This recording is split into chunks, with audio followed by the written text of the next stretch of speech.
Hello, class. Just wanted to put together a little tutorial to kind of review what we did Tuesday or Wednesday night at our class. And I'll try to keep this pretty brief. But what you're looking at here is a sample that I talked about. This is from 1743. And you can see that back then, this is how people wrote their letters, did their accounting in this style of lettering. So, but I'm going to bring a couple of these books in next Wednesday just to kind of let you see what this looks like. Anyway, I just thought I'd show that to you. So that's the origins of modern calligraphy, 1743. And here's a Christmas card I did a couple of years ago. And you can see it still has the thick and thin, but I've taken liberties with varying the shapes of the letters and not lining everything up. You can see there's kind of a curvature here. You can see the M descends down to a smaller bump on the end here. So that's the essence of modern calligraphy, is taking liberties, still retaining the original flavor and character of the letters, but kind of doing your own creative thing with it. Okay, so what I'm going to do in this is just quickly review some of the things that we covered, some of the basics. So I'm going to go through a lot of the alphabet, not every letter, because some of them are the same. So without using a pen, I'm going to start with a letter like this and show you where to start the letter. Now, these are the basics. Okay, none of these would be considered a modern calligraphy kind of a letter form. You can look through that handout and see how those variations are made, but you need to be able to do this first. So the A, you're starting right here. This is where you get thick on the downstroke, and then you're aiming for this point up here. When you come up, aim for that point up here. Excuse me, lift your pen and then put this stroke in separate. So it might be something like this. I'm aiming for that point. See that stroke? It's a kind of an oval, and then I put this in afterwards. And your lead-in stroke to the next letter needs to be, this is where you'll have to practice that little transition right there. It needs to go high enough so that you can connect it to the next letter, okay? You can look at my handout to see all the different variations rather than me going through those. Okay, the B, if the B is here, or if the B is connected, then this would be the beginning of the B right here. Okay, you would just end it here and then just start the next letter. And I wouldn't, when you learn cursive, you learn to never lift your pen off. You want to lift your pen to reposition your hand so that you have that right spot. So you're leading into the B. Now you can continue and make that loop a continuation of this line, or you can see where you can enlarge that loop a little bit. Okay, so this would be something like this, and then I'll lift my pen up and make a larger loop. The downstroke, transition right here, and this is actually right here a small loop, but because it's so small, it fills in like a dot. And this is where, here's one example in modern calligraphy. If you're going to, this loop can be much larger. And you can actually put a loop in there. See that? Okay. Going on to the C. The C is going to be very much like the E. You're starting right here, obviously. You come in with a lead-in stroke. Don't trace over it like you were taught in cursive. Your lead-in stroke stops, and then you start here. Okay, so that would look something like this. Your last letter does this.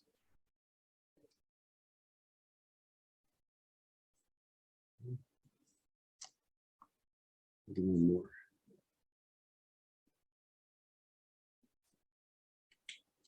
Okay, the D, you've got the lead-in stroke. Now, on this sheet, we'll show you, here's number 1, lift your pen, number 2. And just like the A, this part right here, this is the same stroke that you'll find in the A. So you're aiming for this point up here. You're not stopping down here like this. Don't do it like this.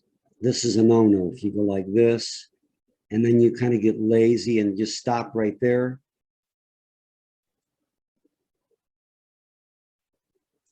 See how that looks? See the difference? So here's my D like this. I go to that point. You're aiming for this point up here. The E, you can see it's just one stroke. You might have a lead-in stroke, lift your pen. Don't do this. Watch very carefully. You're taught in cursive to go like that. What you end up with is a very small loop right here. You want to put your lead-in stroke and then lift, and this is more open. See the difference? It's not a continuation of that line. That's very important. Okay, the F, I'm going to show you a little bit simpler F, but you can see you start here, and like in most of these loops, you can continue on in one continuous stroke. Actually, the F, you don't even need to lift your pen off the paper. But in most of these letters like this with the loop, your lead-in comes up. And the reason you do this is so you can get a wider, more open loop, okay?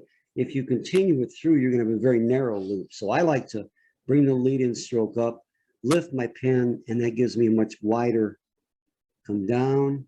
And here's a simple way to do it. Just kind of come in here and do a little loop like that. That's sufficient. This is kind of an extra little thing that gets a little crowded right in here. Okay, the F is long. The G is just like the A. Now remember, when you're practicing the A, you're also practicing the D, the G, and the Q. They all have that same form. So you're coming up, downstroke, and aim for this point right here. Okay, so I'm not going to do a bunch of those. The H. Well, I do want to do one thing. Let's go up to the end here. You're aiming for that point. This can be done like that, and then you put in a lead-in stroke to go to the next letter.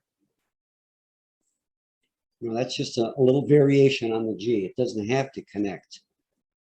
And this could be expanded to be a much larger. I guess now I am showing you more. I'm aiming for that point.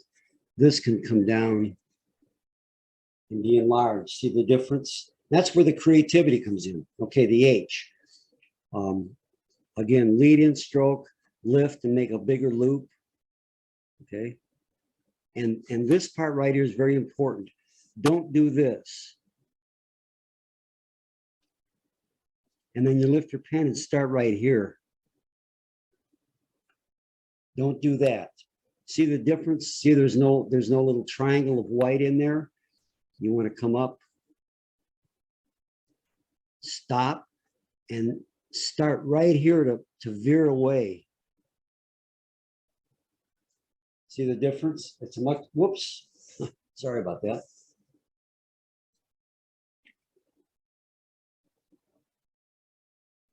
Veer away right here, and it gives you a much more elegant looking loop as opposed to that. You can see the difference. The I, I'm not going to do anything with that. The only thing I'll point out is make sure that the dot is right above the I. And don't stab at it. Put a nice little, if you're doing it large, put a nice little round dot. Okay. And the distance, if it's too high, it's going to look weird, is about half the distance between the guidelines, if you imagine them, or half the height of that letter away from the top of the letter. So this distance is about the same as that. Okay, the J, this is a descender. When it goes below the line, it's called the descender. Same type of thing.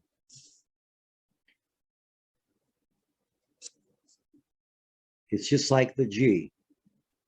And that would lead into the next letter, the I. But that J can be done like that. It doesn't have to connect. Okay, the K. Now the K is a little tricky because this part right here is like a capital R. See that? So stroke 1, stroke 2, lift your pen, and this, you're making an R right here, okay? But it's very tricky because you still want the thick and thin. So you come up, put your loop, stop, and don't start way up here. Start at the bottom, just like you would for the H. So when you practice the H, you're also practicing the K. So you're veering away right here. Downstroke. There's got to be a quick transition. And this is a very quick transition. You know, and sometimes you might have to touch it up a little bit if you are real careful. I see that it's a very quick transition, but look at the difference. So veer, start at the bottom and veer away. The L, there's not much to show with that. Look in those variations. There's a lot of cool variations. I'm not going to do but one of these. Again, you can do this loop much larger. If you have double L's, I like to vary them. Say you've got a double L situation, maybe one L is this size.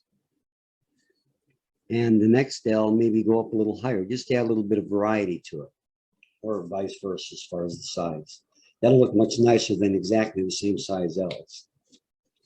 You didn't even see that, did you? I got to adjust this camera so I can